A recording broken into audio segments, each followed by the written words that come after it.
ನಮಸ್ತೆ, welcome back to my YouTube channel friends. ಎಲ್ಲರೂ ಹೇಗಿದ್ದೀರಾ? ಹೋಗಿ ನೀವೆಲ್ಲ ಚೆನ್ನಾಗಿದ್ದೀರಾ ಅಂತ ಅಂದ್ಕೊಂಡಿದ್ದೀನಿ. ನೀವೆಲ್ಲ ಚೆನ್ನಾಗಿದ್ದೀರಾ ಅಂತ ಅಂದ್ಕೊಂಡು ಇವತ್ತಿನ ವ್ಲಾಗ್ನ ಸ್ಟಾರ್ಟ್ ಮಾಡ್ತಾ ಇದ್ದೀನಿ.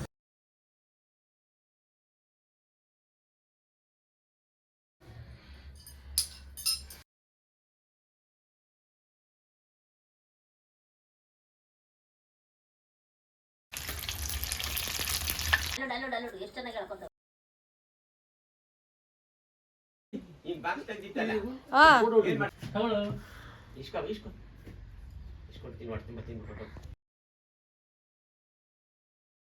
ನಮಸ್ತೆ, welcome back to my YouTube channel friends. ಇವತ್ತು ನಾನು ನನ್ನ ಫ್ಯಾಮಿಲಿ ಜೊತೆ ಊರಿಗೆ ಹೋಗ್ತಾ ಇದ್ದೀನಿ. ಈ ವಿಡಿಯೋನ ನಿಮ್ಮ ಜೊತೆ ಇವತ್ತಿನ ವಿಡಿಯೋದಲ್ಲಿ ಶೇರ್ ಮಾಡ್ತಾ ಇದ್ದೀನಿ. ಊರಿನಲ್ಲಿ ಕೆಲವೊಂದಷ್ಟು ಮೊಮೆಂಟ್ಸ್ಗಳನ್ನ ಶೇರ್ ಮಾಡ್ತಾ ಇದ್ದೀನಿ ಇವತ್ತಿನ ವಿಡಿಯೋದಲ್ಲಿ. ಅಷ್ಟೇ ಅಲ್ಲದೇ ಊರಿಂದ ಬಂದಮೇಲೆ ಸಂಕ್ರಾಂತಿ ಹಬ್ಬನ ಆಚರಣೆ ಮಾಡಿದ್ದೀವಿ. ನಾವು ಯಾವ ರೀತಿ ಸಂಕ್ರಾಂತಿ ಹಬ್ಬ ನಮ್ಮ ಮನೆಯಲ್ಲಿ ಆಚರಣೆ ಮಾಡಿದ್ದೀವಿ ಅಂತ ಅದನ್ನು ಇವತ್ತಿನ ಈ ವಿಡಿಯೋದಲ್ಲಿ ಶೇರ್ ಮಾಡಿದ್ದೀನಿ. ಫ್ರೆಂಡ್ಸ್, ನಮ್ಮ ಮಮ್ಮಿಯವರ ಅಣ್ಣ ಮಂಗಳೂರಿಂದ ನಮ್ಮ ಮನೆಗೆ ಬಂದಿದ್ರು ಬೆಂಗಳೂರಿಗೆ.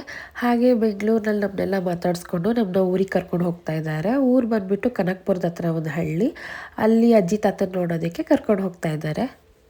ನಮ್ಮೂರಿಗೆ ಹೋಗ್ತಾ ಇದ್ದೀವಿ ಅಲ್ವಾ, ಅಂದರೆ ನಮ್ಮ ಅಜ್ಜಿ ತಾತನ ಮನೆಗೆ. ನಮ್ಮೂರ ಬಗ್ಗೆ ಹೇಳಬೇಕು ಅಂತ ಅಂದರೆ ಊರಲ್ಲಿ ತುಂಬಾ ಪ್ರಾಣಿಗಳಿದ್ದಾವೆ. ಕೋತಿ, ಹಂದಿ, ನಾಯಿಗಳು, ದನಗಳು, ಕುರಿ, ಮೇಕೆ, ಸಾಕಷ್ಟು ಪ್ರಾಣಿಗಳಿರ್ತವೆ. ಸಾಕಷ್ಟು ಪ್ರಾಣಿಗಳನ್ನ ಸಾಕೊಂಡಿರ್ತಾರೆ.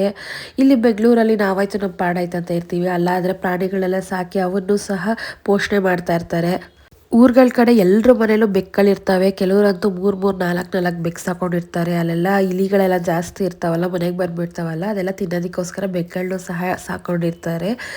ಅಲ್ಲೆಲ್ಲ ಅವಕ್ಕೆ ಊಟ ಹಾಕೋದು, ಅವನ್ನ ನೋಡ್ಕೊಳ್ಳೋದ್ರಲ್ಲೇ ಟೈಮ್ ಕಳೆದೋಗುತ್ತೆ, ದಿನ ಕಳೆದೋಗುತ್ತೆ.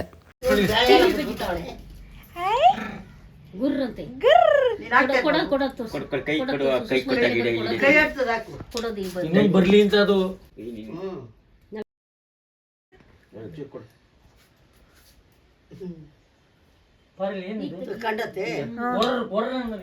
ನಿಮ್ಮನ್ನ ತೋರಿಸ್ಲಾ? ಅದ್ ಮನೆ ಮೇಲೆ ಇಸ್ಕೊತದೆ, ಇಲ್ಲಿ ಇಸ್ಕೊಳಲ್ತು, ಮನೆ ಕೈ ಕೊಟ್ಬಿಟ್ಟು ಇಸ್ಕೊತದೆ. ಅಲ್ಲಿ ಅಲ್ಲಿ ಮಾಮ ಕೊಡ್ತಾನೆ. ಇಸ್ಕೊ ಇಸ್ಕೊ ಇಸ್ಕೊಡ್ತೀನಿ, ಮಾಡ್ತೀನಿ ಬರ್ತೀನಿ ಕೊಟ್ಟು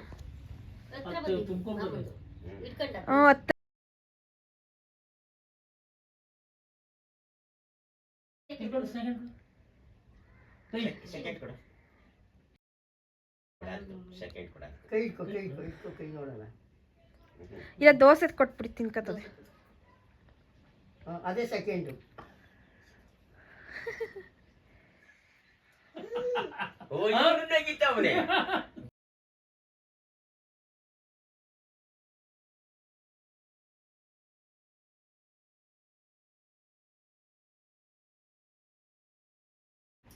ಸ್ವಲ್ಪ ಇತ್ತು ಮತ್ತೆ ಬರ್ತೀನಿ ಕೊಡು. ಇನ್ನ ಮರುಗಳು ಬರ್ತವೆ, ಮರುಗಳು ಬರ್ತವೆ, ಇನ್ನೆರಡು ಅವು ಮನೆ ಮೇಲಿಂದ ಇಸ್ಕೊತವೆ. ಎಲ್ಲ ಮಡಿಕೊಂಡ್ಬಿಡ್ತು. ಆಮೇಲೆ ಮಲ್ಕಾಕತ್ತ ಮಕ್ಳು ಕೊಡ್ತದೆ. ಓಡಿ ಗೊತ್ತದೆ. ಬೇರೆ ಉಗಿದ್ಬಿಟ್ಟು ಕಾಗೇನು ಅಷ್ಟೇ ಕಳ್ಕೊಂಡು ಕೋತಿ ಕೊಡಲು, ಕೋತಿ ಕೊಡಲ್ಲ ಮಕ್ಳಿಗೆ. ಕೋತಿ ಬೆಕ್ಕು ಕೊಡಲ್ಲ, ಬಟ್ಟೆಲಿ ಇರೋದು. ಕೋತಿ ಮರಿ ಮಿಯಾ ಅನ್ಕೊಂಡು ನಮ್ ಹೊಡೆದ ಹಾಕ್ಬಿಡ್ತೀವಿ. ನೋಡಿ ಇದು ಚೆನ್ನಾಗಿದೆ ಸೀನ್ ಇದು. ನನ್ನ ಮೊಮ್ಮಗನ್ ಬಂದ್ಬಿಟ್ರೆ ಹೊಡೆದ್ಬಿಟ್ಟು ತಗೊಳ ಯಾರು ಬಗ್ಗಿ ಬಗ್ಗಿ ನೋಡೋದು. ಬತ್ತಾವೇನೋ ಅವರು ಅಂತ ಸೈನ್ಯ ಬರ್ಬೇಕಲ್ಲ. ಇಟ್ಕೊಂಡವ ಸಾಕು. ತಗೊಳ ಹೊಟಾಯ್ತಾ? ಇಲ್ಲ, ಇನ್ನೊಂದಿದು ಕೊಟ್ಟು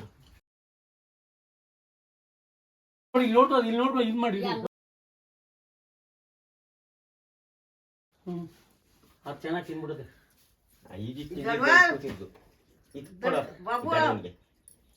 ಗಡವ ಮ್ಯಾಲ ಬಿದ್ದ್ಬಿಡ್ತದೆ ಅಂತ ತಿಳ್ಕೊಂಡಿದ್ದೆ. ಬಿಸಾಕ ನೋಡೋದು ನೋಡಲಿ, ನಾನು ಹೇಳಿದ್ರೆ ಅದು ಬಿದ್ದು ನೋಡೋದೆ, ಅದಕ್ಕೆ ಹೋಗಿ ಅದು ತಿನ್ಕೊಡೋದು. ಅದು ಚೆನ್ನಾಗಿ ತಿನ್ಬಿಟ್ಟು ಹೋಗಿದ್ದಲ್ಲ ಅದು. ಬಗ್ಲೋಡ್ತಾ ಇರೋದು ಮ್ಯಾಲ ಪಾಪ ಅದು ಕೇಳ್ತದೆ. ಕರಿತೈತೆ ಇನ್ನ ಕುಡಿಲಿ. ಇಲ್ಲ ಆಗುತ್ತೆ, ಅದೇ ಹಾಕ್ಬಿಡತ್ತೆ. ನೀನು ಯಾರು ತಿನ್ನೋರು? ಯಾಕೆ ಇನ್ನು ಜಾಸ್ತಿ ಜರ್ಕು ಬೆಳಿಗ್ಗೆ ಮಾಡ್ತೀವಲ್ಲ ಇಲ್ಲಿ ನೋಡಿ ಬರು ವೈದ್ಯತೆಯಲ್ಲಿ ತಿನ್ಕೊಡಿಲಿ. ಜಡಿಯ ಕೂತಿದ್ದಾರೆ. ಹಾ, ಅದು ಇನ್ನೊಂದು ಮರಿ ಕೂತದೆ.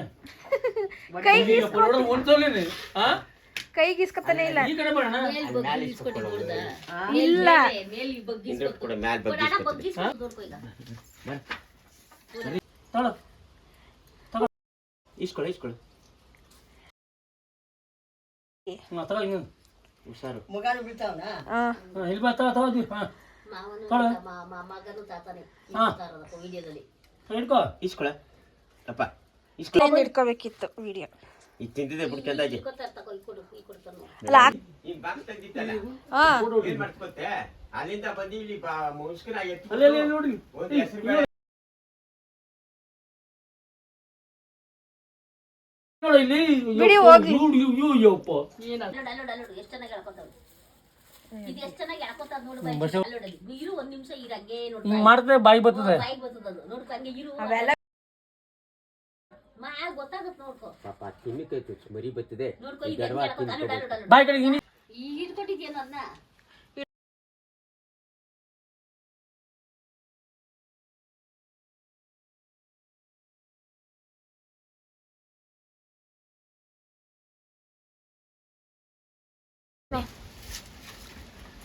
ಪಾಪ ಮರಿ ಇಲ್ಲೊಂದದೆ. ನಾನು ಅಲ್ಲಿರೋದಕ್ಕೆ ವಿಡಿಯೋ ಮಾಡ್ತಾ ಇದ್ರೆ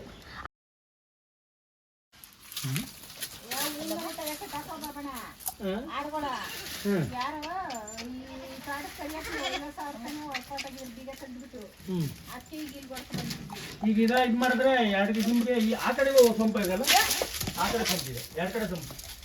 ಅದಕ್ಕೆ ಹಿಂಗಾಗ್ತಂತ ಇದು ಮಾಡಿದ್ವಿ. ನಮ್ಗೆ ಆ ಸಂಪಿಲ್ಲ. ಇದು ಮಾಡಿ ಒಂದೇ ಕಡೆಗೆ ಒಂದು ಸಂಪು ಕೊಡೋದು, ಈ ಕಡೆಗೆ ಇಲ್ಲ ಆ ಕಡೆಗೆ. ಅದು ಇದು ಮಾಡುವ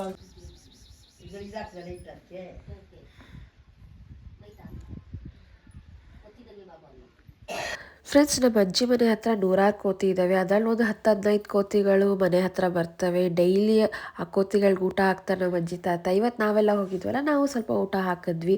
ಹಾಗೆ ಬೆಕ್ಕಗಳು ಎಷ್ಟೊಂದು ಸಾಕೊಂಡಿದ್ದಾರೆ ಹಳ್ಳಿಗಳಲ್ಲಿ. ನಮ್ಮ ಅಜ್ಜಿ ಮನೇಲಿ 3 ಬೆಕ್ಕಿತ್ತು. ಆ್ಯಕ್ಚುಲಿ ವೀಡಿಯೋ ಮಾಡೋಕ್ಕಾಗಲಿಲ್ಲ. ವೀಡಿಯೋ ಮಾಡೋಣ ಅಂದರೆ ಓಡೋಗ್ತಿದ್ದೋ, ವೀಡಿಯೋ ಮಾಡೋಕ್ಕಾಗಿಲ್ಲ. ಇದು ಒಂದು ಲ್ಯಾಬ್ರೆಡಾಲ್ ಸಹ ಇತ್ತು. ಲ್ಯಾಬ್ರೆಡಾಲ್ಗೂ ಇದೇ ರೀತಿ ಊಟ ಎಲ್ಲ ಹಾಕಿದ್ವಿ. ಅದನ್ನು ಸ್ವಲ್ಪ ವೀಡಿಯೋ ಕ್ಯಾಪ್ಚರ್ ಮಾಡೋದಕ್ಕಾಗಲಿಲ್ಲ. ಆ್ಯಂಡ್ ಇವಾಗ ನಾವು ಅವರೆಕಾಯಿನ ಬಿಡಿಸೋದಕ್ಕೆ ಬಂದಿದ್ದೀವಿ. ನಮ್ಮ ಮಮ್ಮಿ ಅವರೆಕಾಯಿ ಬಿಡಿಸ್ತಾ ಇದ್ದಾರೆ. ನಮ್ಮ ತಾತನೂ ಅಲ್ಲಿ ಅವರೆಕಾಯಿ ಬಿಡಿಸ್ತಾ ಇದ್ರು. ಇವಾಗ ಆ್ಯಕ್ಚುಲಿ ಅವರೆಕಾಯಿ ಇದೆ, ಅವರೆಕಾಯಿ ಬಿಡಿಸ್ತಾ ಇದ್ದೀವಿ. ಇವಾಗೆಲ್ಲ ಗೆಣಸು ಅವರೆಕಾಯಿ ಎಲ್ಲ ಬೇಯಿಸ್ಕೊಂಡು ತಿಂತೀವಲ್ವ ಈ ಸೀಸನಲ್ಲಿ. ಮತ್ತು ಸಂಕ್ರಾಂತಿ ಆದಮೇಲೆ ಅವರೆಕಾಯಿ ಸೀಸನ್ ಮುಗ್ದೋಗ್ಬಿಡುತ್ತೆ, ಬೇಸಿಗೆ ಸ್ಟಾರ್ಟ್ ಆಗಿಬಿಡುತ್ತೆ. ಹಳ್ಳಿ ಕಡೆ ಎಲ್ಲರ ಹತ್ರ ಹೊಲದಲ್ಲಿ ಅವರೆಕಾಯಿ ಇರುತ್ತಲ್ವ. ಈ ಡಿಸೆಂಬರ್ ಮತ್ತು ಜನವರಿ ತಿಂಗಳಲ್ಲಿ ಚೆನ್ನಾಗಿ ತಿನ್ಬೋದು ಅವರೆಕಾಯಿನ. 2 ತಿಂಗಳು ಅವರೆಕಾಯಿ ತಿನ್ನೋಕ್ಕಾಗೋದು, ಆಮೇಲೆ ಬೇಸಿಗೆ ಸ್ಟಾರ್ಟ್ ಆಗಿಬಿಡುತ್ತೆ, ಅವರೆಕಾಯಿ ಸೀಸನ್ ಮುಗ್ದೋಗುತ್ತಲ್ವ. ಇವಾಗ ಆ್ಯಕ್ಚುಲಿ ನಾವು ಅವರೆಕಾಯಿ ಬಿಡಿಸ್ತಾ ಇದ್ದೀವಿ. ಇನ್ನೇನು ನಾಳಿದ್ದಲ್ಲಿ ಸಂಕ್ರಾಂತಿ ಹಬ್ಬನೂ ಸಹ ಬರುತ್ತಲ್ವ, ಅದಕ್ಕೇನೆ ಬ್ಯಾಂಗ್ಳೂರ್ಗೂ ನಾವು ಅವರೆಕಾಯಿ ತೊಗೊಂಡೋಗ್ತೀವಿ. ನಮ್ಮ ಮಾಮನೂ ಅಷ್ಟೇ ಮಂಗ್ಳೂರಿಗೆ ಅವರೆಕಾಯಿ ತೊಗೊಂಡು ಹೋಗ್ತಾರೆ. ನಾವು ಎಲ್ಲ ಹಬ್ಬಕ್ಕೂ ಆಲ್ಮೋಸ್ಟ್ ಊರಿಗೆ ಬರ್ತಾ ಇರ್ತೀವಿ. ಫ್ರೆಂಡ್ಸ್, ಇವತ್ತಿನ ಈ ವಿಡಿಯೋದಲ್ಲಿ ನಾವು ಸಂಕ್ರಾಂತಿ ಹಬ್ಬ ಇನ್ನು 2 ದಿನ ಇದೆ ಅನ್ನೋ ಥರ ಹೋಗಿದ್ವಿ ಊರಿಗೆ. 2 ದಿವಸ ಇದ್ದು ಅವರೆಕಾಯಿ ಗೆಣಸೆಲ್ಲ ತೊಗೊಂಡು, ಹಾಗೇನೇ ಕಬ್ಬು ಎಲ್ಲ ತೊಗೊಂಡು, ಹಾಗೆ ನಮ್ಮ ಊರಿಗೆ 2 ದಿನ ಇದ್ಬಿಟ್ಟು ನಮ್ಮ ಬೆಂಗಳೂರಿಗೆ ನಾವು ಬಂದುಬಿಟ್ವಿ. ಬೆಂಗಳೂರಿಗೆ ಬಂದಾದಮೇಲೆ ನಾವು ಯಾವ ರೀತಿ ಸಂಕ್ರಾಂತಿ ಹಬ್ಬ ಆಚರಣೆ ಮಾಡಿದ್ವಿ ಅಂತ ಅದು ಸಹ ಇವತ್ತಿನ ಈ ವಿಡಿಯೋದಲ್ಲಿದೆ. ಕೊನೆವರೆಗೂ ನೋಡಿ. ಇವತ್ತಿನ ಈ ವಿಡಿಯೋ ತುಂಬಾ ಚೆನ್ನಾಗಿರುತ್ತೆ. ಇವಾಗ ನೀವು ನೋಡ್ತಾ ಇದ್ದೀರಿ ಅಲ್ವಾ, ನಾನು ತೋರಿಸ್ತಾ ಇದ್ದೀನಿ ಅಲ್ವಾ, ಇದು ಹರಳು ಗಿಡ ಅಂತ. ಈಗ ಹರಳೆಣ್ಣೆ ಮಾಡ್ತಾರಲ್ವಾ, ಅದಕ್ಕೆ ಯೂಸ್ ಮಾಡ್ತಾರೆ. ಹಾಗೆ ಅವರೆಕಾಯಿ ಹೊಲದಲ್ಲಿ ಹರಳು ಗಿಡನೂ ಇತ್ತು, ನಾನು ತೋರಿಸ್ತಾ ಇದ್ದೀನಿ. ಸಿಟಿಗಳಲ್ಲೆಲ್ಲ ತುಂಬ ಗಾಡಿಗಳಿರ್ತವೆ ಮತ್ತು ಟ್ರಾಫಿಕ್ ಎಲ್ಲ ಇರುತ್ತೆ. ಹಳ್ಳಿಗಳ ಕಡೆ ತುಂಬಾ ವಾತಾವರಣ ಚೆನ್ನಾಗಿತ್ತು. ಮತ್ತು ಈಗ ನೆಕ್ಸ್ಟ್ ಡೇ ಎಲ್ಲ ಚಪಾತಿ ಮಾಡ್ತಾ ಇದ್ದೀವಿ. ಇಲ್ಲಿ ನಮ್ಮ ಮಾವರೇ ಚಪಾತಿನ ಹೊಸಿತಾ ಇದ್ದಾರೆ. ತುಂಬ ಫಾಸ್ಟಾಗಿ ಚಪಾತಿ ಮಾಡ್ತಾ ಇದ್ದಾರೆ. ನಾವೆಲ್ಲ ಆ್ಯಕ್ಚುಲಿ ಸ್ವಲ್ಪ ಸ್ಲೋ ಆಗಿ ಒತ್ತುತ್ತೀವಿ, ಅಂದರೆ ಒಂದು ಮೀಡಿಯಮ್ ಆಗಿ ಚಪಾತಿನ ಲಟ್ಟಿಸ್ತೀವಿ. ಬಟ್ ನಮ್ಮ ಮಾವ ತುಂಬ ಫಾಸ್ಟಾಗಿ ಮಾಡ್ತಾರೆ. ಅದನ್ನು ವೀಡಿಯೋ ಕ್ಯಾಪ್ಚರ್ ಮಾಡಿದ್ದೀನಿ. ನಮ್ಮ ಮಮ್ಮಿ ಚಪಾತಿ ಬೇಯಿಸ್ತಾ ಇದ್ದಾರೆ, ನಮ್ಮ ಮಾವ ಚಪಾತಿನ ಲಟ್ಟಿಸ್ತಾ ಇದ್ದಾರೆ. ಅದನ್ನು ವೀಡಿಯೋ ಮಾಡ್ಕೊಂಡಿದ್ದೀನಿ. ಆಲ್ಮೋಸ್ಟ್ ಜಾಸ್ತಿ ನಾನೆಲ್ಲ ವೀಡಿಯೋ ಮಾಡೋಕ್ಕಾಗಲಿಲ್ಲ, ಎಷ್ಟಾಗುತ್ತೆ ಅಷ್ಟು ಮಾಡ್ಕೊಂಡಿದ್ದೀನಿ. ತುಂಬ ದೊಡ್ಡದಾಗಿ ಚಪಾತಿ ಮಾಡ್ತಾ ಇದ್ದಾರೆ, ಅಗಗ್ಲವಾಗಿ. ಆ್ಯಕ್ಚುಲಿ ನಾನು ಪುಟ್ಟದಾಗಿ ಮಾಡ್ತೀನಿ ಚಪಾತಿನ, ತುಂಬ ದೊಡ್ಡದಾಗಿ ಚೆನ್ನಾಗಿ ಮಾಡ್ತಾ ಇದ್ದಾರೆ. ಇವತ್ತು ಬೆಳಗಿನ ಬ್ರೇಕ್ಫಾಸ್ಟ್ಗೆ ಚಪಾತಿ ಮಾಡ್ಕೊಂಡು ತಿಂತಾಯಿದ್ದೀವಿ. ತುಂಬ ತೆಳುವಾಗಿ ಅಗಲವಾಗಿ ತುಂಬ ಚೆನ್ನಾಗಿ ಮಾಡ್ತಾ ಇದ್ದಾರೆ ಚಪಾತಿನ.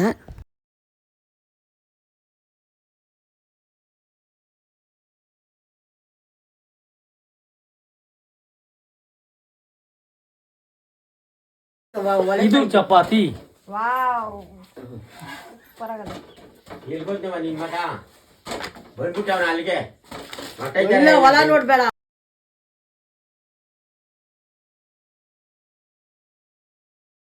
ಇವೆಲ್ಲ ಹಳ್ಳಿ ಮನೆ ಅಂತ ಹೇಳ್ಕೊಡು. ಅಯ್ಯೋ ನೀನು ಮೊದಲೆಲ್ಲ ಅಂದರೆ ನಮ್ಮಮ್ಮ ಚಿಕ್ಕವರಿದ್ದಾಗ ನಮ್ಮ ಮಾವ ಚಿಕ್ಕವರಿದ್ದಾಗೆಲ್ಲ ಹೊಲೆಲೆ ಮಾಡಬೇಕಾಗಿತ್ತು. ತುಂಬ ಹೊಗೆ, ತುಂಬ ಕಷ್ಟ ಆಗ್ತಿತ್ತು. ಇವಾಗೆಲ್ಲ ಮೋದಿ ಅವ್ರು ಬಂದಮೇಲೆ ಗ್ಯಾಸ್ ಬಂದಿದೆ. 99% ಎಲ್ಲ ಹಳ್ಳಿಗಳಲ್ಲೂ ಎಲ್ಲ ಮನೆಯಲ್ಲೂ ಇವಾಗ ಗ್ಯಾಸ್ ಇದೆ. ಗ್ಯಾಸಲ್ಲಿ ಈಸಿಯಾಗಿ ಬೇಗ ಕುಕ್ ಮಾಡ್ಕೊತಾರೆ. ನಾನು ವೀಡಿಯೋ ಮಾಡ್ತಾ ಇರೋದ್ರಿಂದ ನಾನು ಜಾಸ್ತಿ ವೀಡಿಯೋದಲ್ಲಿ ಕಾಣಿಸ್ಕೊತಾ ಇಲ್ಲ, ಬಟ್ ಆದರೂ ವೀಡಿಯೋ ತುಂಬ ಚೆನ್ನಾಗಿದೆ, ನೋಡಿ. ಏನು ಇಲ್ಲಿಂದ ಅಲ್ಲಿ ತನಕ ಓಡಾಡ್ಬೋದು. ಏನು ಓಡಾಡಂತೆ ನಾನು ಎಲ್ಲ ಹಂಗೆ ಅಂತಾರೆ ಜನಗಳು. ಏನ್ ಜನಗಳು? ಕೂತಿರ್ತೀನಿ, 1 ಗಂಟೆ ಹೋಗಿ 1 ಗಂಟೆ ಬರೋಗ್ರಿ ಅಂತಾರೆ. 1 ಗಂಟೆ ಹೋಗಿ ಅಲ್ಲಿ ಮನೇಲಿ ಓಡಾಡ್ಬೇಕಾಯ್ತದೆ. ಇಷ್ಟು ಹೊಡೆದ್ರೆ ಜಾಸ್ತಿ. ಪೆಟ್ಕುತ್ತೇವೆ ಆಯ್ತಲ್ವಾ?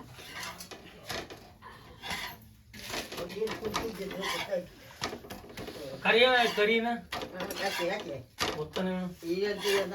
ಫ್ರೆಂಡ್ಸ್, ಈ ರೀತಿ ಎಲ್ಲ ಊರಿಗೆ ಹೋದಾಗ ಎಲ್ಲರೂ ಒಟ್ಟಿಗೆ ಸೇರಿದಾಗ ಒಟ್ಟಿಗೆ ಅಡುಗೆ ಮಾಡೋದು, ಒಟ್ಟಿಗೆ ಮಾತಾಡ್ಕೊಂಡು ಕೂತ್ಕೊಳ್ಳೋದು, ಇದೆಲ್ಲ ತುಂಬ ಚೆನ್ನಾಗಿರುತ್ತೆ. ಈ ಮೂಮೆಂಟ್ಸ್ ಎಲ್ಲ ನಾವು ಮನೆಯಲ್ಲಿ ಇದ್ದಾಗ ಈ ಥರ ಎಲ್ಲ ನಮಗೆ ನಾವೇ ಅಡುಗೆ ಮಾಡ್ಕೋಬೇಕಾಗತ್ತೆ. ಈ ರೀತಿ ಎಲ್ಲ ಜೊತೆಲಿರೋದಕ್ಕೆ ಆಗೋದಿಲ್ಲ. ಊರುಗಳಿಗೆ ಹೋದಾಗ ಈ ರೀತಿ ಮಾಡ್ಬೋದು, ಅಥವಾ ಎಲ್ಲಾದರೂ ಫಂಕ್ಷನ್ಸಲ್ಲಿ ಮೀಟ್ ಆದಾಗ ಚೆನ್ನಾಗಿ ಮಾತಾಡಿಸ್ಬೋದು ಎಲ್ರೂ. ಈಗ ನಮ್ಮೂರಿನ ವ್ಲಾಗ್ ಅಂದರೆ ನಮ್ಮೂರಿಂದ ವೀಡಿಯೋ ಮಾಡಿದ್ದೀನಲ್ಲ, ಇದು ಸ್ವಲ್ಪ ತೋರಿಸಿದ್ದೀನಿ. ನೆಕ್ಸ್ಟ್ ನಾನು ಸಂಕ್ರಾಂತಿ ಹಬ್ಬದ ಸೆಲೆಬ್ರೇಷನ್ ಮಾಡ್ತೀವಲ್ವ ನಮ್ಮ ಮನೆಗೆ ಬಂದು, ಆ್ಯಕ್ಚುಲಿ ಬ್ಯಾಂಗ್ಳೂರಿಗೆ ಬಂದು ನಾವು ಸಂಕ್ರಾಂತಿ ಹಬ್ಬದ ಸೆಲೆಬ್ರೇಷನ್ ಮಾಡಿದ್ದೀವಿ. ಅದನ್ನು ಸಹ ನೆಕ್ಸ್ಟ್ ಈಗ ಬರುತ್ತೆ. ಆ ವಿಡಿಯೋ ತುಂಬ ಚೆನ್ನಾಗಿದೆ, ನೋಡಿ. ಫ್ರೆಂಡ್ಸ್, ನಾವು ಚಿಕ್ಕ ವಯಸ್ಸಲ್ಲೆಲ್ಲ ಊರಿಗೆ ಬರ್ತಾ ಇದ್ವಲ್ಲ ನಮ್ಮ ಅಜ್ಜಿ ಮನೆಗೆ. ಆವಾಗ ನಮ್ಮ ಅಜ್ಜಿ ಹತ್ರ ಹಸುಗಳಿದ್ವು, ಸೀಮೆ ಹಸು, ನಾಟಿ ಹಸು, ಎತ್ತು ಇದೆಲ್ಲ ಇತ್ತು. ಕುರಿನೂ ಸಾಕೊಂಡಿದ್ರು, ಮೇಕೆನೂ ಸಾಕೊಂಡಿದ್ರು, ಕೋಳಿನೂ ಸಾಕೊಂಡಿದ್ರು.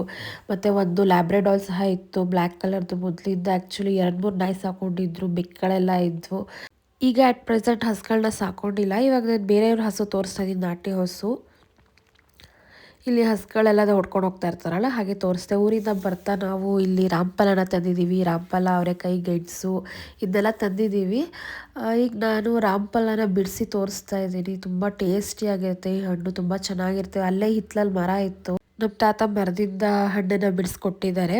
ಮತ್ತು ಅಲ್ಲೇ ನುಗ್ಗೆ ಮರ ಸಹ ಇತ್ತು. ನುಗ್ಗೆ ಸೊಪ್ಪು ಮತ್ತು ನುಗ್ಗೆಕಾಯಿ ಎಲ್ಲ ತೊಗೊಂಡು ಬಂದಿದ್ದೀವಿ. ನಮ್ಮ ಅಜ್ಜಿ ಊರಿಗೆ ಹೋದಾಗ ಇದನ್ನೆಲ್ಲ ಕೊಟ್ಟು ಕಳಿಸ್ತಾರೆ. ನೆಕ್ಸ್ಟು ಬ್ಯಾಂಗ್ಳೂರಿಗೆ ಬಂದಿದ್ದೀವಿ. ಈಗ ಸಂಕ್ರಾಂತಿ ಹಬ್ಬ ಜನವರಿ 15, ಹೊಸ ವರ್ಷದ ಮೊದಲನೇ ಹಬ್ಬ ಇದು. ಸಂಕ್ರಾಂತಿನ ನಮ್ಮ ಮನೆಯಲ್ಲಿ ನಾವು ಹೇಗೆ ಆಚರಿಸ್ತೀವಿ, ಹೇಗೆ ಪೂಜೆ ಎಲ್ಲ ಮಾಡ್ತೀವಿ, ಯಾವ ರೀತಿ ಇರುತ್ತೆ ಅಂತ ಇವತ್ತಿನ ಈ ವಿಡಿಯೋದಲ್ಲಿ ತೋರಿಸಿದ್ದೀನಿ. ಈಗ ನಮ್ಮನೆ ಟೆರೆಸ್ ಮೇಲೆ ನಾವು ಗಿಡಗಳನ್ನ ಹಾಕೊಂಡಿದ್ದೀವಿ. ರೋಸ್ ಆಗಿರಬಹುದು, ಹೂವಿನ ಗಿಡಗಳು, ಕಣಗ್ಲೆ ಗಿಡ. ಬೆಳಗ್ಗೆ ಪೂಜೆ ಮಾಡೋದಕ್ಕೆ ಇಲ್ಲಿ ಎಷ್ಟಾಗುತ್ತೋ ಅಷ್ಟು ಹೂವನ್ನ ಕಟ್ ಮಾಡ್ಕೊತಾ ಇದ್ದೀವಿ. ಆ್ಯಕ್ಚುಲಿ ರೋಸ್ ಇದೆ, ಬಿಳಿ ಕಣಗ್ಲೆ, ಪಿಂಕ್ ಕಲರ್ ಕಣಗ್ಲೆ, ಮತ್ತು ತುಳಸಿ ಗಿಡ, ಪತ್ರೆ, ಇದನ್ನೆಲ್ಲನೂ ಸ್ವಲ್ಪ ಕಟ್ ಮಾಡ್ಕೊಂಡು ಹೋಗಿ ಪೂಜೆಗೆ ಬಳಸ್ಕೊತಾ ಇದ್ದೀವಿ. ಈ ರೀತಿ ಮನೆ ಮುಂದೆ ಅಥವಾ ಮಾಡಿ ಮೇಲೆ ಹೂವಿನ ಗಿಡ, ವೀಳ್ಯದೆಲೆ ಗಿಡ ಈ ರೀತಿ ಎಲ್ಲ ಹಾಕೊಂಡಾಗ ಪೂಜೆಗೆ ನಮಗೆ ಹೂಗಳು ಸಿಗುತ್ತೆ. ಮತ್ತು ನೋಡೋದಕ್ಕೂ ತುಂಬ ಚೆನ್ನಾಗಿರುತ್ತೆ. ಫ್ರೆಶ್ ಏರ್ ಸಿಗುತ್ತೆ ನಾವು ಗಿಡಗಳನ್ನ ಹೆಚ್ಚಾಗಿ ಹಾಕೊಳ್ಳೋದ್ರಿಂದ. ಮಮ್ಮಿ ಹೂಗಳನ್ನೆಲ್ಲ ಬಿಡಿಸ್ಕೊತಾ ಇದ್ದಾರೆ. ಮಮ್ಮಿ ಮತ್ತು ವೀಳ್ಯದೆಲೆ ತೋರಿಸ್ತಾ ಇದೆ, ನೋಡಿ ಯಾವ ರೀತಿ ಬಿಟ್ಟಿದೆ ಅಂತ. ಆ್ಯಕ್ಚುಲಿ ಮಮ್ಮಿಗೂ ಅಷ್ಟೇ, ನನಗೂ ಅಷ್ಟೇ ಗಿಡಗಳಂದರೆ ತುಂಬ ಇಷ್ಟ. ಗಿಡಗಳನ್ನ ಪಾಟಲ್ಲಿ ಹಾಕಿ ಅವನ್ನು ಪೋಷಣೆ ಮಾಡೋದು ಅಂದರೆ ತುಂಬ ಇಷ್ಟ. ಹಾಗೆ ಅವು ಹೂವು ಆಗಿರ್ಬೋದು, ಹಣ್ಣಾಗಿರ್ಬೋದು, ನಾವು ಯಾವ ರೀತಿ ಗಿಡನ ಬೆಳೆಸ್ತೀವಿ ಅದೇ ರೀತಿ ಅವೂ ಸಹ ನಮಗೆ ಕೊಡ್ತವೆ, ಹೂ ಆಗಿರ್ಬೋದು, ಹಣ್ಣಾಗಿರ್ಬೋದು. ಫ್ರೆಂಡ್ಸ್, ಸ್ವಲ್ಪ ಗಂಟ್ಲು ನೋವಿದೆ, ವಾಯ್ಸ್ ಸ್ವಲ್ಪ ಚೇಂಜ್ ಇದೆ, ವಾಯ್ಸ್ ಸ್ವಲ್ಪ ಹಾಳಾಗಿದೆ ಅಂತಲೇ ಹೇಳ್ಬೋದು.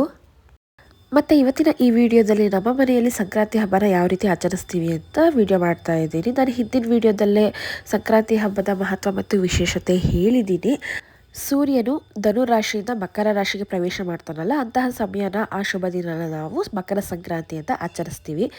ಮಕರ ಸಂಕ್ರಾಂತಿ ಹಬ್ಬದಲ್ಲಿ ಎಳ್ಳು ಬೆಲ್ಲನ ಹಂಚ್ತೀವಿ. ಎಳ್ಳು ಬೆಲ್ಲನ ಮನೇಲಿ ತಯಾರಿ ಮಾಡ್ತೀವಿ. ಆಲ್ರೆಡಿ ನಾವು ಎಳ್ಳು ಬೆಲ್ಲ ಮಾಡಿ ಇಟ್ಕೊಂಡಿದ್ದೀವಿ.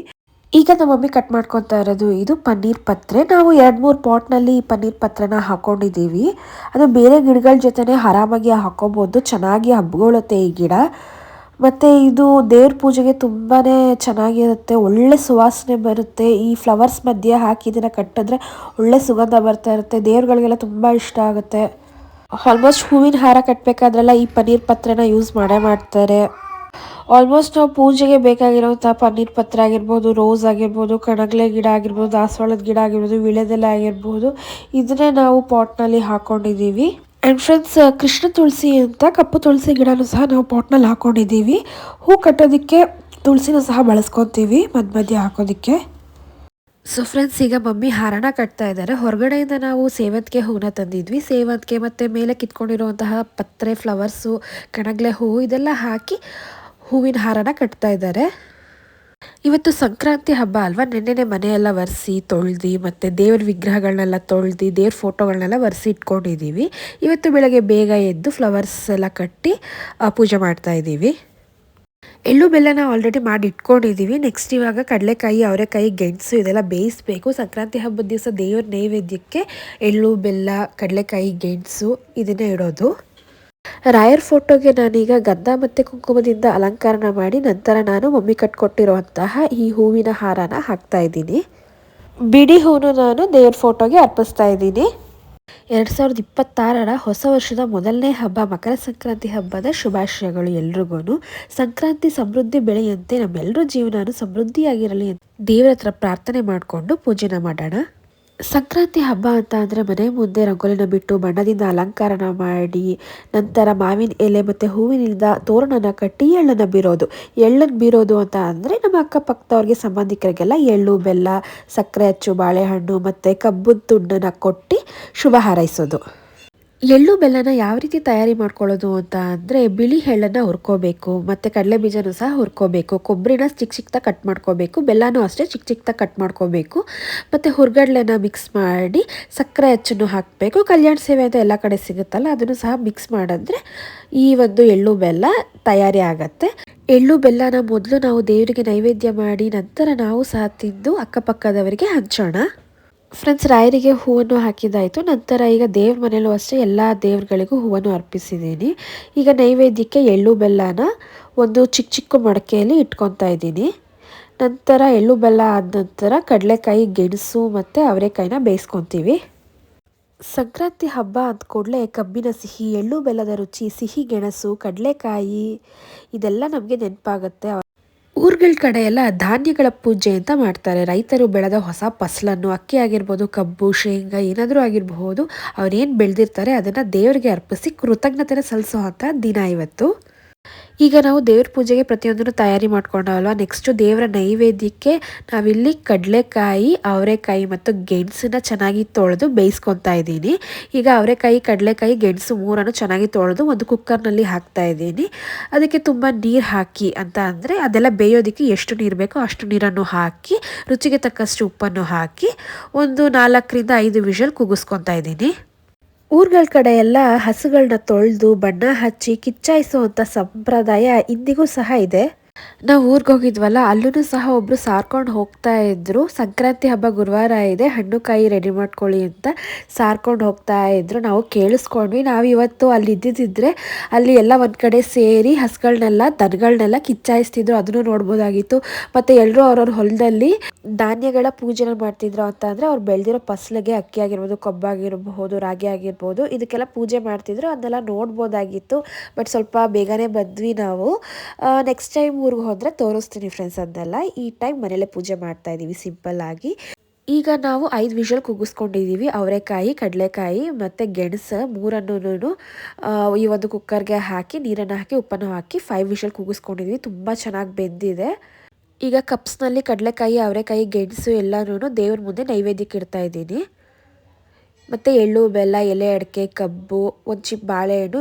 ಇವತ್ತಿನ ದೇವ್ರ ಪೂಜೆಗೆ ಇದನ್ನೆಲ್ಲ ನಾನು ನೈವೇದ್ಯವಾಗಿ ಇಟ್ಟಿದ್ದೀವಿ. ಹಾಗೆ ಸ್ವಲ್ಪ ಡ್ರೈ ಫ್ರೂಟ್ಸ್ನು ಸಹ ಇಡ್ತಾ ಇದ್ದೀವಿ. ಗೋಡಂಬಿ, ದ್ರಾಕ್ಷಿ, ಬಾದಾಮಿ ಮತ್ತು ಸ್ವಲ್ಪ ಕಲ್ ಸಕ್ಕರೆನ ಇವತ್ತು ನೈವೇದ್ಯವಾಗಿ ಇಟ್ಟಿದ್ದೀನಿ. ಸೊ ದೇವ್ರ ಪೂಜೆಗೆಲ್ಲ ರೆಡಿ ಮಾಡಿ ಇಟ್ಕೊಂಡಿದ್ದೀನಿ ಅಂತ ಅಂದರೆ ದೇವ್ರ ವಿಗ್ರಹಗಳನ್ನೆಲ್ಲ ನೆನ್ನೆ ತೊಳೆದಿಟ್ಕೊಂಡಿದ್ದೆ. ಇವತ್ತು ದೇವ್ರ ವಿಗ್ರಹಗಳಿಗೆ ಕುಂಕುಮ ಗಂಧದಿಂದ ಅಲಂಕಾರನ ಮಾಡಿ ಹೂವನ್ನಿಟ್ಟು ದೀಪಗಳಿಗೆ ಎಣ್ಣೆನ ಬಿಟ್ಟು ಫೋಟೋಗಳಿಗೆಲ್ಲ ಹಾರನ ಹಾಕಿ ಊದ್ಬತ್ತಿ, ಕರ್ಪೂರ, ತುಪ್ಪದ ಬತ್ತಿ, ಸಾಂಬ್ರಾಣಿ ಇದೆಲ್ಲನೂ ಎತ್ತಿಟ್ಕೊಂಡಿದ್ದೀನಿ. ನಂತರ ದೇವ್ರ ನೈವೇದ್ಯಕ್ಕೆ ಎಲ್ಲನೂ ಸಿದ್ಧ ಮಾಡ್ಕೊಂಡಿದ್ದೀನಿ. ಈಗ ನಾನು ಕರ್ಪೂರದ ಆರತಿಯಿಂದ ದೀಪನ ಅಂಟಿಸ್ಕೊಂಡು ನಂತರ ಈ ಸಾಂಬ್ರಾಣಿ ಕಪ್ಪಲ್ಲಿ ಆ ಕರ್ಪೂರನ ಹಚ್ಚಿಡ್ತಾ ಇದ್ದೀನಿ. ಈ ರೀತಿ ಮಾಡೋದ್ರಿಂದ ಬೇಗ ಕಪ್ ಸಾಂಬ್ರಾಣಿ ಬೇಗ ಹತ್ಕೊಳ್ಳುತ್ತೆ ಮತ್ತು ಚೆನ್ನಾಗಿ ಧೂಪ ಸಹ ಬರುತ್ತೆ. ಈಗ ಫ್ರೆಂಡ್ಸ್ ಮೊದಲು ಹೂ ಪೂಜೆ ಮಾಡ್ಕೊತಾ ಇದ್ದೀನಿ ಊದ್ಬತ್ತಿನ ಹಚ್ಚಿ. ಸಂಕ್ರಾಂತಿ ಹಬ್ಬ ಅಂತ ಅಂದರೆ ದೇವರಿಗೆ ನಮಸ್ಕಾರ ಮಾಡಿ ಹೊಸ ಬೆಳೆ, ಹೊಸ ಆರಂಭಕ್ಕೆ ಧನ್ಯವಾದನ ಹೇಳ್ತೀವಿ. ಈ ಹಬ್ಬ ನಮ್ಮ ಜೀವನಕ್ಕೂ ಹೊಸ ಬೆಳ್ಕೊ ತರಲಿ ಅಂತ ಪ್ರಾರ್ಥನೆ ಮಾಡ್ಕೋತೀವಿ. ಸಂಕ್ರಾಂತಿ ಅಂದರೆ ಕೇವಲ ಹಬ್ಬ ಅಲ್ಲ, ಇದು ನಮ್ಮ ಸಂಸ್ಕೃತಿ, ಸಂಪ್ರದಾಯ. ಎಳ್ಳು ಬೆಲ್ಲ ಹಂಚೋದು, ಎಳ್ಳು ಬೆಲ್ಲ ತಿಂದು ಒಳ್ಳೆ ಮಾತಾಡಿ ಅನ್ನೋ ಈ ಹಬ್ಬದ ನಿಜವಾದ ಅರ್ಥ. ಈ ಸಂಕ್ರಾಂತಿ ಹಬ್ಬನ ದಕ್ಷಿಣ ಭಾರತದಲ್ಲಿ ವಿಶೇಷವಾಗಿ ತಮಿಳುನಾಡಿನಲ್ಲಿ ಅತ್ಯಂತ ಸಂಭ್ರಮದಿಂದ ಆಚರಿಸ್ತಾರೆ. ಸುಗ್ಗಿ ಹಬ್ಬ ಅಂತಲೂ ಕರೀತಾರೆ ಅವರು, ಮತ್ತು ಪೊಂಗಲ್ ಹಬ್ಬ ಅಂತಲೂ ಕರೀತಾರೆ. ಕರ್ನಾಟಕದಲ್ಲಿ ಇದ್ದ ಮಕರ ಸಂಕ್ರಾಂತಿ ಅಂತ ನಾವು ಆಚರಿಸ್ತೀವಲ್ವಾ, ಅವರು ಪೊಂಗಲ್ ಹಬ್ಬ ಅಂತ ಆಚರಿಸ್ತಾರೆ. ಸಾಮಾನ್ಯವಾಗಿ ಅವರು 4 ದಿನಗಳ ಕಾಲ ಈ ಪೊಂಗಲ್ ಹಬ್ಬನ ಆಚರಿಸ್ತಾರೆ. ಪೊಂಗಲ್ ಆಚರಣೆಯ ವಿಶೇಷತೆ ಏನಪ್ಪ ಅಂತಂದರೆ, ಮನೆ ಮುಂದೆ ಬಣ್ಣ ಬಣ್ಣದ ರಂಗೋಲಿನ ಹಾಕಿ ಪೊಂಗಲ್ ಅಡುಗೆನ ಮಾಡ್ಕೊತಾರೆ. ಮಣ್ಣಿನ ಮಡಿಕೆಯಲ್ಲಿ ಹಾಲು, ಹೊಸ ಅಕ್ಕಿ ಮತ್ತು ಬೆಲ್ಲವನ್ನು ಹಾಕಿ ಕುದಿಸ್ಕೊತಾರೆ. ಹಾಲು ಉಕ್ಕಿ ಬರಬೇಕಾದ್ರೆ ಪೊಂಗಲ್ ಪೊಂಗಲ್ ಅಂತ ಕೂಗೋದು ಈ ಹಬ್ಬದ ಮುಖ್ಯ ಸಂಪ್ರದಾಯ ಆಗಿದೆ. ಮತ್ತು 4 ದಿನಗಳ ಕಾಲ ಅವರು ಪೊಂಗಲ್ ಹಬ್ಬನ ವಿಶೇಷವಾಗಿ ಆಚರಿಸ್ತಾರೆ. ಕರ್ನಾಟಕದಲ್ಲಿ ಎಳ್ಳು ಬೆಲ್ಲ ತಿಂದು ಒಳ್ಳೆ ಮಾತಾಡಿ ಎಂದು ಹೇಳ್ತಾ ಪರಸ್ಪರ ಶುಭ ಹಾರೈಸ್ಕೊತಾರೆ. ಕರ್ನಾಟಕದಲ್ಲೇ ಆಗಲಿ, ತಮಿಳುನಾಡಲ್ಲೇ ಆಗಲಿ, ದಕ್ಷಿಣ ಭಾರತದಲ್ಲೆಲ್ಲ ಈ ಒಂದು ಸಂಕ್ರಾಂತಿ ಹಬ್ಬ ಅಥವಾ ಪೊಂಗಲ್ ಹಬ್ಬನ ಸುಗ್ಗಿ ಹಬ್ಬ ಅಂತಲೇ ಆಚರಿಸ್ಕೊತಾರೆ. ಈಗ ನಾನು ಗಂಧದ ಕಡ್ಡಿಯಿಂದ ಹೂ ಪೂಜೆನ ಮಾಡಿಕೊಂಡೆ. ನಂತರ ನಾನು ನೈವೇದ್ಯನ ದೇವರಿಗೆ ಅರ್ಪಿಸ್ತಾ ಇದ್ದೀನಿ. ಯಾವ ರೀತಿ ನೈವೇದ್ಯನ ಅರ್ಪಿಸೋದು ಅಂತ ಅಂದರೆ, ನಾವು ಏನೆಲ್ಲ ನೈವೇದ್ಯ ಇಟ್ಟಿದ್ದೀವಿ, ಉದಾಹರಣೆ ಪಂಚಪತ್ರೆಯಿಂದ ಹೂವಿಂದ ನೀರನ್ನು ಹಚ್ಕೊಂಡು 3 ಸಲ ಸುತ್ತಿ ದೇವ್ರ ಮುಂದೆ ಹೂನ ಹಾಕಬೇಕು. ನಂತರ ಈಗ ಅರ್ಚನೆ ಮಾಡ್ಕೊಂಡಿದ್ದೀನಿ. ಹೂವಿನಿಂದ ದೇವರಿಗೆ ಅಷ್ಟೋತ್ತರನ ಹೇಳ್ಕೊಂಡು ಅರ್ಚನೆ ಮಾಡಿಕೊಂಡೆ. ನಂತರ ತುಪ್ಪದ ಬತ್ತಿಯಿಂದ ಆರತಿನ ಮಾಡ್ಕೊತಾ ಇದ್ದೀನಿ. ದೇವರ ಸ್ತೋತ್ರಗಳನ್ನ ಹೇಳ್ಕೊಂಡು ಈ ಪೂಜೆನ ಮಾಡ್ಕೊತಾ ಇದ್ದೀನಿ. ಸಂಕ್ರಾಂತಿ ಹಬ್ಬದಲ್ಲಿ ವಿಶೇಷವಾಗಿ ಸೂರ್ಯ ದೇವನಿಗೆ ಅರ್ಘ್ಯವನ್ನು ಅರ್ಪಿಸ್ತಾರೆ. ಸೂರ್ಯನಿಗೆ ಅರ್ಘ್ಯವನ್ನು ಅರ್ಪಿಸೋದು ಅತ್ಯಂತ ಪವಿತ್ರ ಸಂಪ್ರದಾಯಗಳಲ್ಲಿ ಒಂದಾಗಿದೆ. ಹಾಗಿದ್ರೆ ಯಾವ ರೀತಿ ಸೂರ್ಯನಿಗೆ ಅರ್ಘ್ಯವನ್ನು ಅರ್ಪಿಸೋದು, ಅದರ ಸರಿಯಾದ ಕ್ರಮ ಏನಪ್ಪ ಅಂತ ಅಂದರೆ, ಸೂರ್ಯೋದಯ ಸಮಯದಲ್ಲಿ ಅರ್ಘ್ಯವನ್ನು ನೀಡುವುದು ಶುಭ. ಅರ್ಘ್ಯ ಅರ್ಪಿಸ್ಬೇಕಂದ್ರೆ ಒಂದು ತಾಮ್ರದ ಲೋಟ ಅಥವಾ ಕಲಶನ ಬಳಸೋದು ಶ್ರೇಷ್ಠ. ಆ ತಾಮ್ರದ ಲೋಟ ಅಥವಾ ಕಲಶಕ್ಕೆ ನೀರನ್ನು ಹಾಕಬೇಕು. ನಂತರ ಕೆಂಪು ಹೂಗಳು, ಅಕ್ಷತೆ ಮತ್ತು ಸ್ವಲ್ಪ ಶ್ರೀಗಂಧವನ್ನು ಸೇರಿಸೋದು ಶುಭ. ನಂತರ ಸೂರ್ಯನಿಗೆ ಮುಖ ಮಾಡಿ ನೇರವಾಗಿ ನಿಂತ್ಕೋಬೇಕು. ಕಲಶನ 2 ಕೈಗಳಿಂದ ಹಿಡಿದು ಎದೆ ಎತ್ತರಕ್ಕೆ ತರಬೇಕು. ಕಲಶಕ್ಕೆ ನೀರನ್ನು ನಿಧಾನವಾಗಿ ಧಾರೆ ಎರೆಯುತ್ತಾ ಆ ನೀರಿನ ಧಾರೆಯ ಮೂಲಕನೇ ಸೂರ್ಯನ ಕಿರಣಗಳನ್ನು ನೋಡೋಕ್ಕೆ ಪ್ರಯತ್ನ ಪಡಬೇಕು. ಸೂರ್ಯ ದೇವನಿಗೆ ಅರ್ಘ್ಯ ನೀಡಬೇಕಾದ್ರೆ ನಾವು ಹೇಳ್ಕೋಬೇಕಾದ ಮಂತ್ರ ಏನಪ್ಪ ಅಂತ ಅಂದರೆ, ಓಂ ಸೂರ್ಯಾಯ ನಮಃ. ಈ ಮಂತ್ರನ ಹೇಳ್ಕೊಂಡು ಸೂರ್ಯ ದೇವನಿಗೆ ಅರ್ಘ್ಯನ ಅರ್ಪಿಸ್ಬೇಕಾಗತ್ತೆ. ಮೊದಲೆಲ್ಲ ಅಂತಂದರೆ ನಮ್ಮ ಹಿರಿಕರೆಲ್ಲರೂ ನದಿಗಳಲ್ಲಿ ಹೋಗಿ ಸ್ನಾನ ಮಾಡಿ ಅಲ್ಲೇನೇ ಸೂರ್ಯನಿಗೆ ಅರ್ಘ್ಯವನ್ನು ಅರ್ಪಿಸ್ತಾ ಇದ್ರು. ಈಗ ನಾನು ಪೂಜೆನ ಮಾಡ್ಕೊಂಡಾಯಿತು. ನಂತರ ಮನೆಯಲ್ಲಿ ಇವತ್ತು ಸಂಕ್ರಾಂತಿ ಹಬ್ಬ ಅಂತ ಹೇಳಿ ಇತ್ಕದ ಬೇಳೆ ವಡೆ ಮತ್ತು ಇತ್ಕದ ಬೇಳೆ ಸಾಂಬಾರನ್ನ ಮಾಡ್ತಾ ಇದ್ದಾರೆ. ಮಮ್ಮಿ ಇತ್ಕದ ಬೇಳೆ ವಡೆ ಮಾಡ್ತಾ ಇದ್ದಾರೆ. ನೀವು ನೋಡ್ತಾ ಇರ್ಬೋದು, ಒಂದು ಬಾಕ್ಸ್ನಲ್ಲಿ ಇತ್ಕದ ಬೇಳೆ ಇದೆ, ಅದನ್ನು ಒಂದು ಪಾತ್ರೆಗೆ ನಾವು ಹಾಕೊತಾ ಇದ್ದೀವಿ. ಸಂಕ್ರಾಂತಿ ಹಬ್ಬಕ್ಕೆ ಅಂತಲೇ ಹೇಳಿ ಮಮ್ಮಿ ಅವರೆಕಾಯಿನ ನೆನೆಸಿ ಬೇಳೆ ಮಾಡಿ ಇಟ್ಟಿದ್ದಾರೆ. ಫ್ರೆಂಡ್ಸ್, ಈಗ ಇತ್ಕದ ಬೇಳೆ ವಡೆ ಮಾಡೋದಕ್ಕೆ ನಾನು ಒಂದು ಮಿಕ್ಸಿ ಜಾರ್ನ ತಗೊಂಡಿದ್ದೀನಿ. ಮಿಕ್ಸಿ ಜಾರ್ಗೆ ಖಾರದ ತಕ್ಕಂತೆ ಹಸಿಮೆಣಸಿನ್ಕಾಯಿ ಹಾಕೊಳ್ಳಿ. ನಾನಿಲ್ಲಿ ಒಂದು 10 ರಿಂದ 15 ಹಸಿಮೆಣಸಿನ್ಕಾಯಿ ಹಾಕ್ಕೊಂಡಿದ್ದೀನಿ. ನಿಮಗೆ ಮೈಲ್ಡ್ ಆಗಬೇಕು ಅಂದರೆ ಸ್ವಲ್ಪ ಕಮ್ಮಿ ಹಾಕೊಳ್ಳಿ. ಮತ್ತು 1 ಗೆಡ್ಡೆ ಬೆಳ್ಳುಳ್ಳಿನ ಎಸ್ಲು ಮಾಡಿ ಇಟ್ಕೊಂಡಿದ್ದೆ, ಅದನ್ನು ಸಹ ಹಾಕ್ತಾ ಇದ್ದೀನಿ. ನಂತರ 1 ಇಂಚು ಶುಂಠಿನ ಹಾಕೊತಾ ಇದ್ದೀನಿ. 2 ಪೀಸ್ ಚಕ್ಕೆನ ಹಾಕೊತಾ ಇದ್ದೀನಿ. ಸ್ವಲ್ಪ ಕಲ್ಹೂವು ಮತ್ತು 7 ರಿಂದ 8 ಲವಂಗನ ಹಾಕ್ಕೊಂಡು ನೀರು ಹಾಕೊಳ್ದೇನೆ ತರ್ತರಿಯಾಗಿ ರುಬ್ಕೋಬೇಕು. ನಾರ್ಮಲ್ ಆಗಿ ಆಂಬೋಡೆ ಅಥವಾ ಕಡಲೆಬೇಳೆ ವಡೆನ ಯಾವ ರೀತಿ ಮಾಡ್ಕೊತೀವೋ ಅದೇ ರೀತಿಯೇ ಹಿತ್ಕದ ಬೇಳೆ ವಡೆನೂ ಮಾಡ್ಕೊತಾ ಇರೋದು ನಾವು. ನೋಡಿ, ಈ ರೀತಿ ತರ್ತರಿಯಾಗಿ ರುಬ್ಕೊಂಡು ಬಂದಿದ್ದೀನಿ. ನಂತರ ನಾನು ಇಲ್ಲಿ 1 ಪಾವ್ ಆಗೋಷ್ಟು ಇತ್ಕದ ಬೇಳೆನ ಈ ಮಿಕ್ಸಿ ಜಾರ್ಗೆ ಹಾಕ್ಕೊಂಡು ರುಚಿಗೆ ತಕ್ಕಷ್ಟು ಉಪ್ಪನ್ನು ಹಾಕ್ಕೊಂಡು ಮತ್ತೆ ನೀರು ಹಾಕ್ತಲೇ ತರ್ತರಿಯಾಗಿ ರುಬ್ಕೊಂಡು ಬರ್ತೀನಿ. ಈ ಇತ್ಕದ ಬೇಳೆ ವಡೆಗೂ ಆಂಬೋಡೆಗೂ ಏನು ಗೊತ್ತಾ ವ್ಯತ್ಯಾಸ? ಈ ವಡೆಗೆ ಇತ್ಕದ ಬೇಳೆ ಹಾಕ್ತೀವಿ, ಆ ವಡೆಗೆ ಕಡಲೆಬೇಳೆ ಹಾಕ್ತೀವಿ, ಅಷ್ಟೇ ವ್ಯತ್ಯಾಸ. ನೋಡಿ ಎಷ್ಟು ಚೆನ್ನಾಗಿ ತರ್ತರಿಯಾಗಿ ರುಬ್ಕೊಂಡು ಬಂದಿದ್ದೀನಿ ಅಂತ. ಈಗ ಒಂದು ಪಾತ್ರೆಗೆ ಟ್ರಾನ್ಸ್ಫರ್ ಮಾಡ್ಕೊತೀನಿ.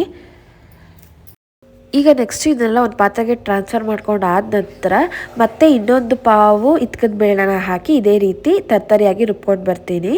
ಈಗ ನಾನು 2 ಪಾವು ಇತ್ಕದ ಬೇಳೆಯಲ್ಲಿ ವಡೆನ ಮಾಡ್ಕೊತಾ ಇದ್ದೀನಿ.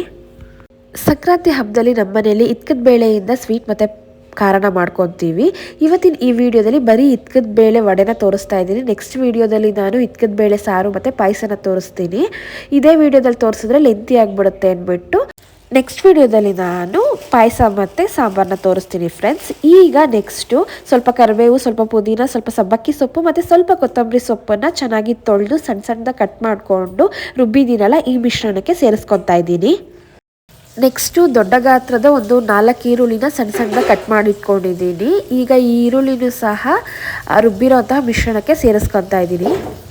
ಈಗ ಇದನ್ನೆಲ್ಲ ಚೆನ್ನಾಗಿ ಮಿಕ್ಸ್ ಮಾಡ್ಕೋಬೇಕು. ನಮ್ಮ ಮನೆಯಲ್ಲಿ ಸಂಕ್ರಾಂತಿ ಹಬ್ಬ ಅಂದ ಕೂಡಲೇ ಇತ್ಕದ ಬೇಳೆಯಿಂದ ಸಾಂಬಾರು, ಪಾಯಸ ಮತ್ತು ವಡೆನ ಮಾಡ್ಕೊತೀವಿ. ನಿಮ್ಮ ಮನೆಗಳಲ್ಲಿ ಸಂಕ್ರಾಂತಿ ಹಬ್ಬದಲ್ಲಿ ಏನು ವಿಶೇಷ ಮಾಡ್ತೀರಾ ಅಡುಗೆ ಅಂತ ಕಮೆಂಟ್ ಸೆಕ್ಷನಲ್ಲಿ ತಿಳಿಸಿ ಫ್ರೆಂಡ್ಸ್. ಸ್ವಲ್ಪ ಇದ್ಕದ ಬೇಳೆ ಅಂತಂದರೆ ಒಂದು ಸೌಟ್ ಆಗೋಷ್ಟು ಇದ್ಕದ ಬೇಳೆನ ಹಾಕಿ ಮಿಕ್ಸ್ ಮಾಡ್ಕೊತಾ ಇದ್ದೀನಿ. ಯಾಕಂತ ಅಂದರೆ ಹಿತ್ಕದ ಬೇಳೆ ವಡೆ ಕರೆದಾಗ ತಿಂತೀವಲ್ಲ, ಬಾಯಿಗೆ ಈ ಹಿತ್ಕದ ಬೇಳೆ ಸಿಕ್ಕಿದ್ರೆ ತುಂಬಾ ಟೇಸ್ಟಿಯಾಗಿ ಚೆನ್ನಾಗಿರುತ್ತೆ ವಡೆ. ಅದಕ್ಕೋಸ್ಕರ ಸ್ವಲ್ಪ ಹಿತ್ಕದ ಬೇಳೆನ ಹಾಕಿ ಮಿಕ್ಸ್ ಮಾಡ್ಕೊತಾ ಇದ್ದೀನಿ. ನಾವೀಗ ಹಿತ್ಕದ ಬೇಳೆನ ತರ್ತರಿಯಾಗಿ ರುಬ್ಕೊಂಡಿದ್ದೀವಿ. ನೆಕ್ಸ್ಟು ಹಾಗೆ ಹಿತ್ಕದ ಬೇಳೆನ ಹಾಕ್ಕೊಂಡಿದ್ದೀವಿ. ಯಾಕೆ ಈ ರೀತಿ ಮಾಡ್ಕೊಂಡಿದ್ದೀವಿ ಅಂತ ಅಂದರೆ ವಡೆ ಕರೆದಾಗ ಕುರುಮ್ ಅಂತ ಬಾಯಿಗೆ ಟೇಸ್ಟಿಯಾಗಿ ಚೆನ್ನಾಗಿ ಸಿಗುತ್ತೆ. ಅದಕ್ಕೋಸ್ಕರ ಈಗ ಪುಟ್ಟು ಉಂಡೆಗಳಾಗಿ ಮಾಡ್ಕೊತಾ ಇದ್ದೀನಿ ವಡೆಗಳನ್ನ. ಈ ಕಲಸಿಟ್ಟಿರೋಂತಹ ಮಿಶ್ರಣನ ಅಂದರೆ ಈ ವಡೆ ಮಿಶ್ರಣನ ನೆನೆಯೋಕ್ಕೆಲ್ಲ ಬಿಡಬಾರ್ದು, ಅಲ್ಲೇ ಕಲಿಸ್ಬಿಟ್ಟು ಅಲ್ಲೇ ಮಾಡ್ಕೋಬೇಕು. ನಮ್ಗೆ ಎಷ್ಟು ಬೇಕೋ ಅಷ್ಟು ರುಬ್ಬಿಟ್ಟು ಅಲ್ಲೇ ವಡೆನ ಮಾಡ್ಕೋಬೇಕಾಗತ್ತೆ. ಎಣ್ಣೆನ ಕಾಯೋಕ್ಕೆ ಇಟ್ಟಿದ್ದೀನಿ ನಾನಿಲ್ಲಿ. ಎಣ್ಣೆ ಕಾದಾದ ನಂತರ ವಡೆಗಳನ್ನ ತಟ್ಟಿ ಎಣ್ಣೆಯಲ್ಲಿ ಕರಿಯೋದಕ್ಕೆ ಹಾಕ್ತೀನಿ. ವಡೆನ ತಟ್ಟಿ ನಮ್ಮ ಮಮ್ಮಿ ಇಲ್ಲಿ ಹಾಕ್ತಾ ಇದ್ದಾರೆ. ಸ್ವಲ್ಪ ಕೈಗೆ ಎಣ್ಣೆನ ಸವರ್ಕೊಬೇಕು. ನಂತರ ಪುಟ್ಟದಾಗಿ ವಡೆನ ಮಾಡಿಟ್ಕೊಂಡಿದ್ವಲ್ಲ, ಆ ವಡೆನ ತೆಳುವಾಗಿ ವಡೆ ಆಕಾರದಲ್ಲಿ ತಟ್ಟಿ ಕಾದಿರೋಂತಹ ಎಣ್ಣೆಗೆ ಹಾಕಬೇಕಾಗತ್ತೆ. ಸೊ ಫ್ರೆಂಡ್ಸ್, ಈಗ 5 ವಡೆಗಳನ್ನ ಹಾಕ್ತಾ ಇದ್ದಾರೆ. ಸೊ ಫ್ರೆಂಡ್ಸ್, ಸಖತ್ತಾಗಿರುತ್ತೆ ಈ ಹಿತ್ಕದ ಬೇಳೆ ವಡೆ, ಮಾತ್ರ ತುಂಬ ಟೇಸ್ಟಿಯಾಗಿರುತ್ತೆ. ಅವರೆಕಾಯಿ ಸೀಸನಲ್ಲಿ ಈ ರೀತಿ ಹಿತ್ಕದ ಬೇಳೆ ಸಾಂಬಾರು, ಹಿತ್ಕದ ಬೇಳೆ ವಡೆ ಇದೆಲ್ಲ ಮಾಡ್ಕೊಂಡು ತಿಂದರೆ ಒಳ್ಳೆ ರುಚಿ ಇರುತ್ತೆ ಬಾಯಿಗೆ. ನಾವು ಯಾವಾಗಲೂ ಅವರೆಕಾಯಿನ ಅಥವಾ ಹಿತ್ಕದ ಬೇಳೆನಲ್ಲಿ ಅಡುಗೆನ ಮಾಡ್ಕೊಂಡು ತಿನ್ನೋಕ್ಕಾಗಲ್ಲ. ಈ ಸೀಸನಲ್ಲಿ ಮಾತ್ರ ತಿನ್ನಬಹುದು. ಈ ಸೀಸನ್ ಬಂದಾಗ ಮಿಸ್ ಮಾಡದೆ ನಮ್ಮ ಮನೆಯಲ್ಲಿ ಹಿತ್ಕದ ಬೇಳೆ ಮತ್ತು ಅವರೆಕಾಯಿಯಿಂದ ಖಾದ್ಯಗಳನ್ನ ಮಾಡ್ಕೊಂಡು ತಿಂತೀವಿ. ಎರಡೂ ಕಡೆ ತುಂಬ ಚೆನ್ನಾಗಿ ಫ್ರೈ ಆಗಬೇಕು, ಡೀಪ್ ಫ್ರೈ ಆಗಬೇಕು, ಡಾರ್ಕ್ ಕಲರ್ ಬರಬೇಕು, ಅಲ್ಲಿವರೆಗೂ ಫ್ರೈ ಮಾಡ್ಕೋಬೇಕು. ಡೀಪ್ ಫ್ರೈ ಆದಮೇಲೆ ಹಿತ್ಕದ ಬೇಳೆ ವಡೆ ಸವಿಯಲು ಸಿದ್ಧವಾಗಿರುತ್ತೆ. ತುಂಬಾ ಕ್ರಿಸ್ಪಿಯಾಗಿ ಟೇಸ್ಟಿಯಾಗಿ ಸಖತ್ತಾಗಿರುತ್ತೆ ತಿನ್ನೋದಕ್ಕೆ. ಇವತ್ತಿನ ಈ ವಿಡಿಯೋದಲ್ಲಿ ನಾನು ಹಿತ್ಕದ ಬೇಳೆ ವಡೆ ರೆಸಿಪಿ ವಿಡಿಯೋನ ಶೇರ್ ಮಾಡಿದ್ದೀನಿ ಅಲ್ವಾ. ಮುಂದಿನ ವಿಡಿಯೋದಲ್ಲಿ ನಾನು ಹಿತ್ಕದ ಬೇಳೆ ಸಾಂಬಾರು ಮತ್ತು ಹಿತ್ಕದ ಬೇಳೆ ಪಾಯಸ ಯಾವ ರೀತಿ ಮಾಡೋದು ಅಂತ ತೋರಿಸ್ಕೊಡ್ತೀನಿ. ನೋಡಿದ್ರಲ್ವ ಫ್ರೆಂಡ್ಸ್, ನಾವು ಊರಿಗೆ ಹೋಗಿ ಬಂದ್ವಿ. ಊರಿನಲ್ಲಿ ಕೆಲವೊಂದಷ್ಟು ಮೊಮೆಂಟ್ಸ್ನ ಇವತ್ತಿನ ಈ ವಿಡಿಯೋದಲ್ಲಿ ಶೇರ್ ಮಾಡಿದ್ದೀನಿ. ಮತ್ತು ನಮ್ಮ ಮನೆಯಲ್ಲಿ ಯಾವ ರೀತಿ ನಾವು ಈ ಒಂದು ಸಂಕ್ರಾಂತಿ ಹಬ್ಬನ ಆಚರಿಸ್ತೀವಿ, ಮತ್ತು ಸ್ವಲ್ಪ ಸಂಕ್ರಾಂತಿ ಹಬ್ಬದ ವಿಶೇಷತೆ ಮತ್ತು ಮಹತ್ವನ ಸಹ ತಿಳಿಸ್ಕೊಟ್ಟಿದ್ದೀನಿ. ಇವತ್ತಿನ ಈ ವಿಡಿಯೋ ನಿಮ್ಗೆಲ್ರಿಗೂ ಇಷ್ಟ ಆಗಿದ್ದಲ್ಲಿ ವಿಡಿಯೋಗೆ ಒಂದು ಲೈಕ್ ಮಾಡಿ, ಫ್ಯಾಮಿಲಿ ಫ್ರೆಂಡ್ಸ್ಗೆ ಈ ವಿಡಿಯೋನ ಶೇರ್ ಮಾಡಿ ಅಂತ ಹೇಳ್ತಾ ಇವತ್ತಿನ ಈ ವಿಡಿಯೋನ ಇಲ್ಲಿಗೆ ಎಂಡ್ ಮಾಡ್ತಾ ಇದ್ದೀನಿ. ಮತ್ತೊಂದು ವಿಡಿಯೋದಲ್ಲಿ ನಿಮ್ಮನ್ನ ಭೇಟಿ ಆಗ್ತೀನಿ ಅಂತ ಹೇಳ್ತಾ ಇವತ್ತಿನ ಈ ವ್ಲಾಗ್ನ ಇಲ್ಲಿಗೆ ಮುಗಿಸ್ತಾ ಇದ್ದೀನಿ. Thank you for watching. ಧನ್ಯವಾದಗಳು.